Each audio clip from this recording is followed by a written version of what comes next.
This property reverts to blood family now. Pack your bags and get out." Raymond's voice boomed through my living room as I stood in the doorway, still wearing my black funeral dress from yesterday. I watched in stunned silence as he directed his sons to carry out my grandmother's antique chair, the one Marcus had loved sitting in while reading his evening newspaper. "You have no right to be here," I said quietly, my voice steady despite the chaos unfolding before me. Raymond turned to face me, his weathered face twisted with satisfaction. "No right? This is family property, girl. Always has been, always will be. Marcus is gone now, and you're not blood. Simple as that. I am Ashley Coleman, 37 years old, and until yesterday, I thought I understood my place in this world. For 8 years, I had been married to Marcus Coleman, a gentle soul who worked as a veterinarian here in Richmond, Virginia. We had built what I believed was a beautiful life together in the Victorian house his grandfather had left him. But as I watched Raymond's other sons, Gerald and Timothy, hauling my belongings toward the front door, I realized how naive I had been about his family's true feelings toward me. The morning after laying my husband to rest, I had returned home from my sister's house to find the locks changed, and the Coleman men treating my home like their personal storage unit.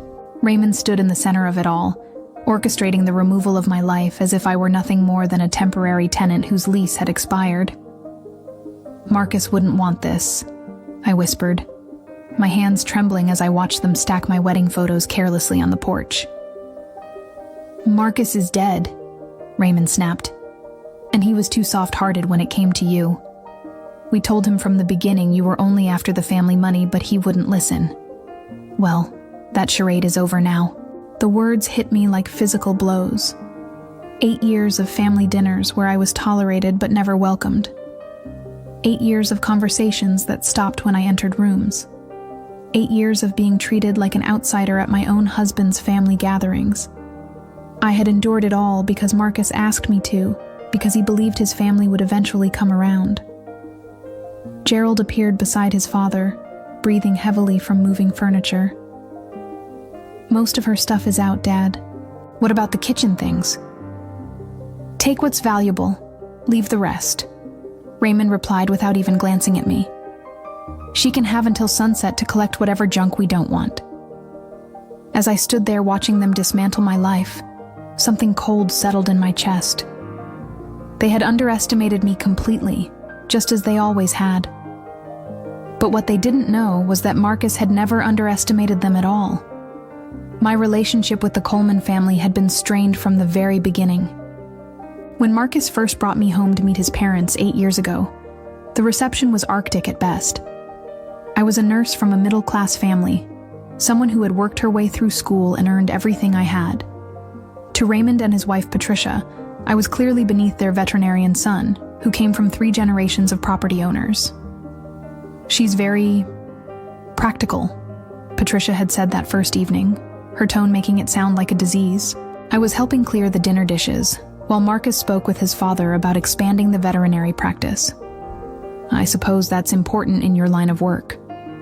The subtle digs continued through our courtship and into our marriage. They never missed an opportunity to mention the daughters of their friends, girls who had gone to private colleges and came from established families. When Marcus and I announced our engagement, Raymond's first question wasn't about our happiness, but about the prenuptial agreement. "You understand, Ashley, that family property has been passed down through generations," he had said during what he called our pre-wedding discussion. "The house, the land, the practice, these things stay within the bloodline. Marcus is young and romantic, but business is business." Marcus had grown uncomfortable during that conversation, shifting in his chair beside me. "Dad, we don't need to discuss this now." "Actually, we do," Raymond continued. "Ashley seems like a sensible girl. I'm sure she understands the importance of preserving family legacy." I had nodded politely, not wanting to cause problems for Marcus, but inside I was seething. The way Raymond spoke about me as if I were a gold digger plotting to steal their precious legacy made my stomach turn. What they didn't realize was that I had never wanted their money or their property. I had fallen in love with Marcus because of his kindness, his dedication to healing animals, and his gentle spirit. But Marcus saw how his family treated me. He noticed the way conversations became stilted when I joined them, how holiday invitations came with subtle suggestions that I might prefer to work that day instead. He watched his mother rearrange seating at family dinners, so I was always placed at the far end of the table. Most importantly, he heard the comments they made when they thought he wasn't listening. "Son, you could do so much better," Patricia had said one Sunday afternoon while I was in the kitchen. I heard every word through the thin walls. "That girl is nice enough, I suppose, but she's not our kind of people." Marcus had defended me that day, his voice firm. "Mother, Ashley is exactly my kind of people. She's caring, hardworking, and she makes me happy. That should be enough. Happiness is wonderful, dear, but compatibility matters too. Think about your children, your future.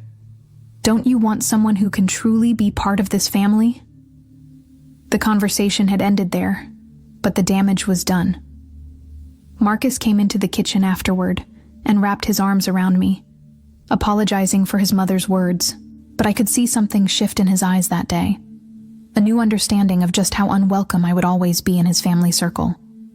The moment that changed everything happened 3 months before Marcus died. We had attended his cousin's wedding, another Coleman family gathering where I played my usual role as the polite outsider.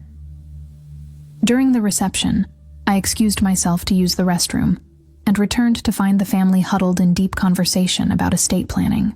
"When Marcus goes, the property comes back to the family, right?" Timothy was asking his father. "I mean, she's not actually entitled to anything long-term, is she?" "Don't be ridiculous," Raymond replied, his voice low but clear. "Wives get temporary rights, but family property always returns to blood. It's been that way for generations. Ashley will get whatever Marcus leaves her in personal effects, but the house, the land, the practice, that all comes back where it belongs." Gerald nodded approvingly. "Good. I was worried we might have legal complications with her involved."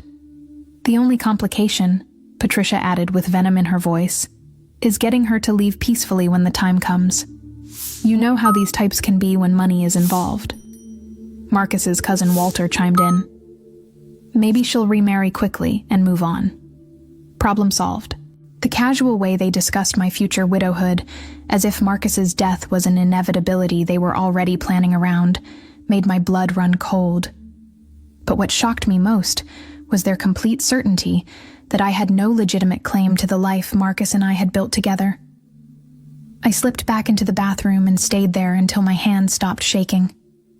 When I finally returned to the reception, I found Marcus chatting with his elderly uncle about new surgical techniques for treating injured wildlife. His face lit up when he saw me, and he immediately pulled me into the conversation. "Uncle Harold was just telling me about the eagle they brought in last week," Marcus said, his eyes bright with professional interest.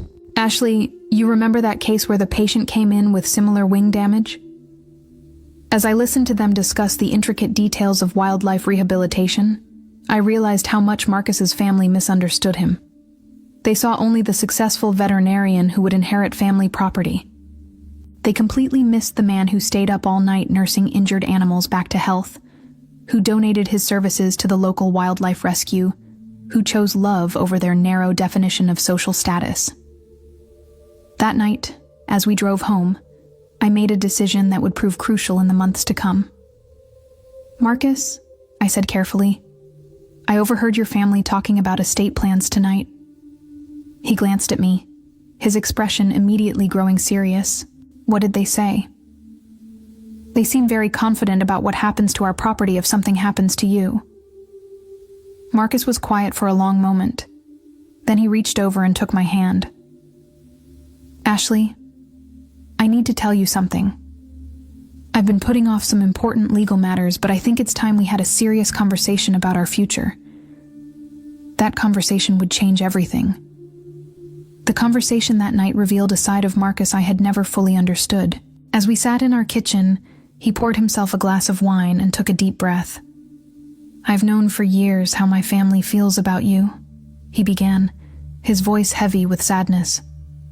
"I kept hoping they would change, that they would see what I see in you. But after tonight, I realize they never will."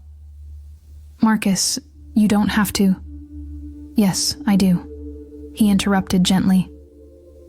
"Ashley, my family has been planning for your departure since the day we got married. They've convinced themselves that you're temporary, that you'll somehow disappear when it becomes convenient for them." He stood up and walked to the window, looking out at the garden we had planted together. "They're operating under some archaic notion that family property automatically reverts to blood relatives when I die. They have no idea how inheritance law actually works, and they've never bothered to ask about my will." My heart began to race. "You have a will?" Marcus turned back to me, and I saw something I had never seen before in his eyes. A steely determination that reminded me he was, after all, a Coleman. "I've had a will since the week after we got married. But 3 months ago, after that conversation with my cousin about his upcoming wedding, I decided it wasn't comprehensive enough." He walked to his study and returned with a folder thick with legal documents. "I've been working with Charles Pemberton downtown. Do you remember him? He handled the Johnsons' divorce last year." I nodded, remembering the prominent estate attorney who had helped our neighbors through a complicated property dispute. "Charles helped me understand something important," Marcus continued. "My family's assumptions about inheritance are not just wrong, they're legally meaningless. When we got married, I immediately changed all property deeds to joint ownership with right of survivorship. That means everything automatically becomes yours if I die first." The weight of what he was saying began to sink in. "But Marcus, your family doesn't know this. They have no idea, and that's not all." He opened the folder and spread several documents across our kitchen table. "I've drafted a comprehensive will that leaves you everything. The house, the veterinary practice, all bank accounts, investments, everything. More importantly, I've included specific language about why I'm making these decisions." He handed me a letter written in his careful handwriting. As I read it, tears began to fill my eyes. "To my family," the letter began. "If you are reading this, it means I am no longer here to protect Ashley from your cruelty. For 8 years, I have watched you treat my wife as an outsider, someone unworthy of basic respect, let alone love. You have made it clear that you consider her temporary, a problem to be solved rather than a family member to be cherished." The letter continued for 2 full pages, detailing specific instances of their behavior, their assumptions about property rights, and their casual discussions of Ashley's future. Marcus had been paying attention to everything. "I had Charles witness it and notarize everything," Marcus explained. "I also had him create backup copies to be held at his office. If anything happens to me, he has instructions to contact you immediately." I looked up from the letter, overwhelmed by the thoroughness of his planning. "Marcus, this is incredible. But why didn't you tell me sooner?" His expression grew sad. "Because I hoped I would never need to use it. I kept thinking maybe I could bring them around. Maybe I could make them see how wrong they've been. But after listening to them plan your departure like you're some kind of squatter, I realized they'll never change. So what happens now?" Marcus reached across the table and took my hands. "Now we continue living our lives, loving each other, and building our future together. But if something happens to me, you'll be protected. They won't be able to intimidate you or steal what we've built together. But what about the veterinary practice? Your family will expect—" "The practice is mine, Ashley. I bought out my father's share 3 years ago with my own money. He likes to act like he still owns part of it, but legally it's entirely mine, and now it's entirely ours." 6 weeks later, Marcus was diagnosed with stage 4 pancreatic cancer. The diagnosis came after what he thought was just persistent indigestion from too many late-night emergency calls at the clinic. By the time we caught it, The disease had already spread throughout his abdomen. "How long?" I asked Dr. Williams, my voice barely a whisper. 6 months, maybe 8 if we're aggressive with treatment, she replied gently. "I'm sorry, Ashley. I wish I had better news." Marcus took the news with characteristic calm, immediately shifting into planning mode. That evening, as we processed the devastating diagnosis, he called Charles Pemberton. "Charles, it's Marcus Coleman. We need to expedite those estate documents we discussed. Yes, it's urgent." Over the next 2 weeks, while Marcus began chemotherapy, we spent our evenings updating and finalizing his will.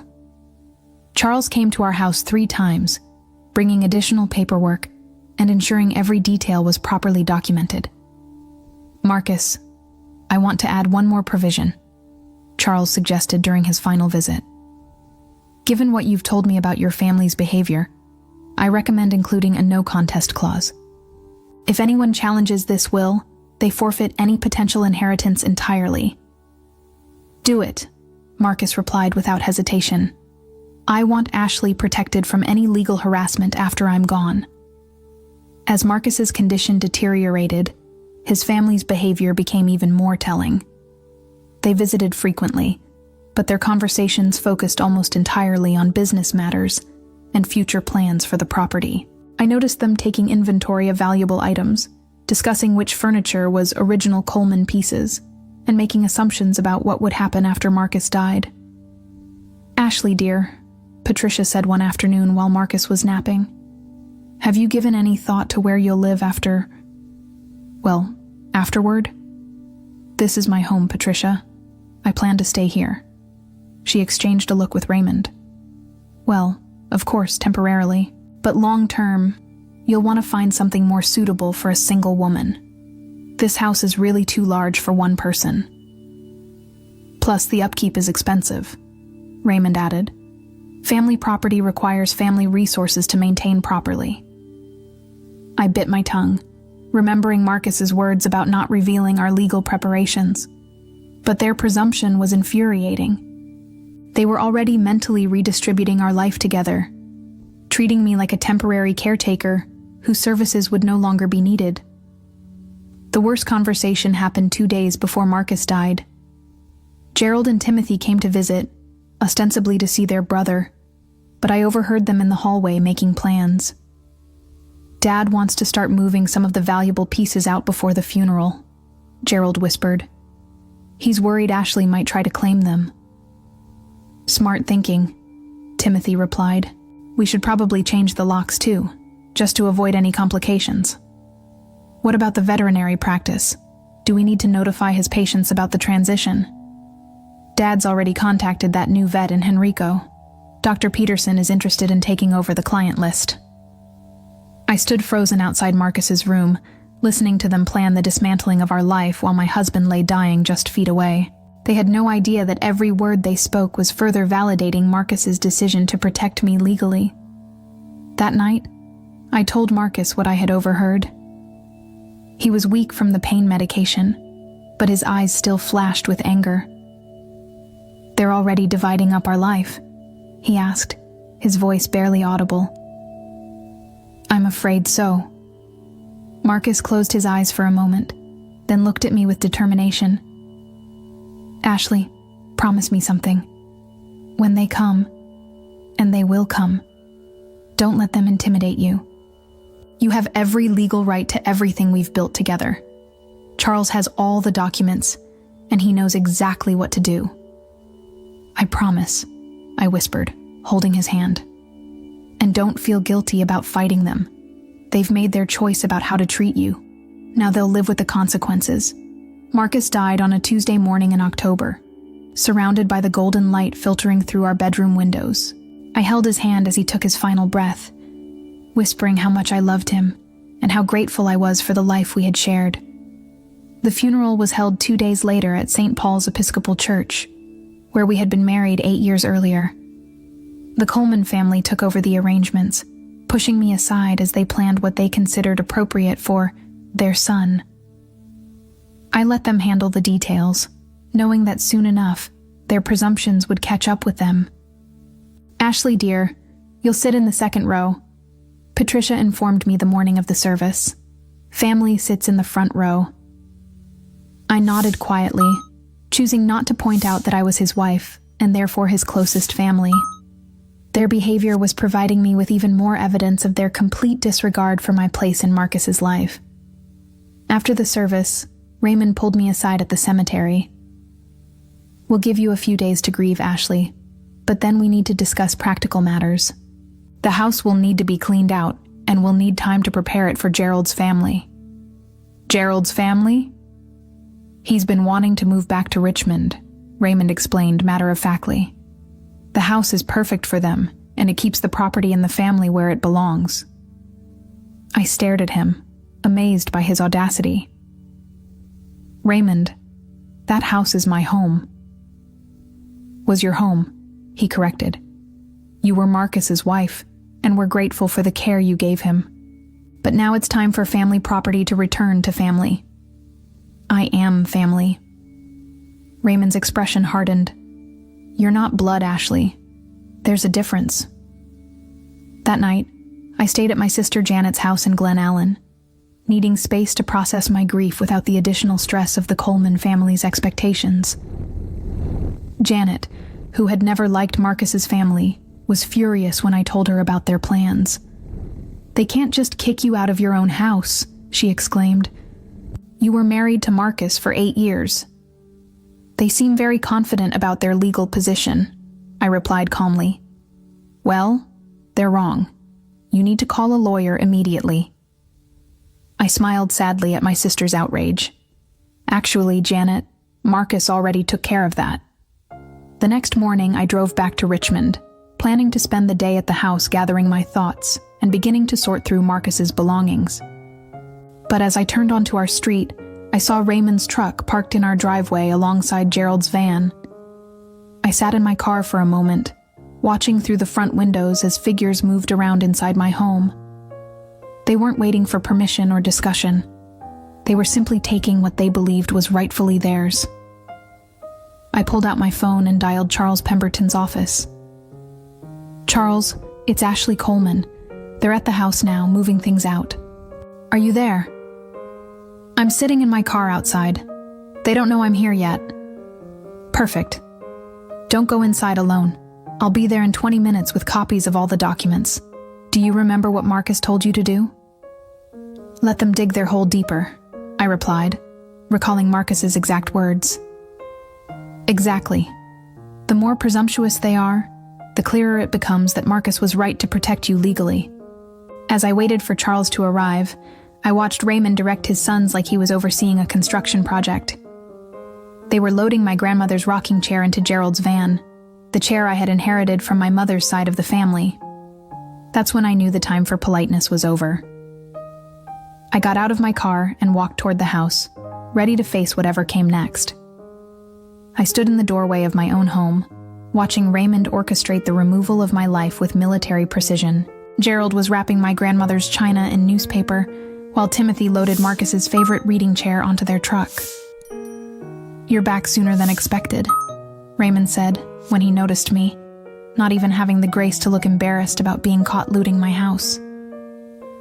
"We thought you might want to stay away for a few more days while we handle the transition." "The transition?" I asked quietly. "Getting the house ready for Gerald's family. Don't worry. We'll pack your personal items separately. You can pick them up once you've found somewhere else to live." I watched him for a moment, marveling at his absolute certainty. "Raymond, I need to tell you something important." "What's that, dear?" "You forgot one crucial thing." His expression shifted slightly. "What do you mean?" Before I could answer, Charles Pemberton's silver BMW pulled into the driveway. Raymond's face went pale as he recognized the prominent estate attorney stepping out of the car with a briefcase full of legal documents. "Mr. Coleman," Charles called out as he approached the front door. "I'm Charles Pemberton, Marcus's attorney. I believe we need to have a conversation." "I don't understand," Raymond stammered. "What's this about?" Charles looked around at the furniture being loaded into trucks, then back at Raymond with professional calm. It's about the fact that you're currently removing property that belongs to Ashley Coleman, and you need to stop immediately. Gerald dropped the box he was carrying. What are you talking about? This is family property. Actually, Charles replied, opening his briefcase. Legally speaking, everything you've touched today belongs to Ashley. Marcus left a comprehensive will, and I have the documentation right here. Timothy stopped loading the truck. A will? But family property follows legal ownership, not assumptions. Charles interrupted, and Marcus made his wishes very clear. Charles spread the legal documents across our kitchen table while the Coleman men gathered around, their confident expressions rapidly changing to confusion and then anger. This will, dated 6 months ago and properly witnessed, leaves everything to Ashley Coleman, Charles explained methodically. The house, the veterinary practice, all bank accounts, investments, and personal property. Everything. Raymond's face turned red. That's impossible. Family property has been passed down for generations. You can't just give it away to outsiders.